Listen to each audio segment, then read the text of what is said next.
Grabe, sobra po ng laban namin. Ganda. Ang tuwa ko sa laro na to. Sisiyan po kayo pag napanood nyo po ito. Ganda talaga ng laban na. Kita nyo yung mga brilliant moves na ano. Marami kayong makikita ang ano, brilliant move. Ang ganda po ng laro na to. Natuwa ako sa laro na to. Sarili kong ano, moves. Hindi ko alam, parang nag-i-engine ako. Parang nakachamba ako ng ganun tira. Napakasarap po sa feeling ng ganun tira. Panoorin niyo po kung paano kayo matutuwa sa nilaro ko na to. Ang ganda po talaga. Sana hanggang dulo panoorin niyo po.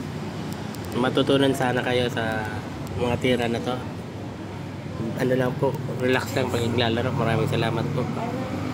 Yung po, lagi nyo nga abangan yung mga video ko po. Mga upload ko po para ano po. May mga konti tayong matututunan. Ayan, malapit na po yung mga ano, brilliant moves yung ginagawa ko po dyan. Yan po. Islug-islug lang po yan. Yan. Brilliant move po yan. Ginawa ko na yan. Yan, hindi niya napansin. May cover lang siya ng kabayo o wala sanang kain na libre. O yan po, panoorin niyo po yan kung paano ko magandang tiniri yan. Na-port niya po yan. Pero hindi niya alam na may sacrifice. Mati na siya, 3 moves. Yan po, mati. Sabay resign po yung kalaban ko. Maraming salamat po mga ka-wonder, mga kaibigan. Susunod po ulit.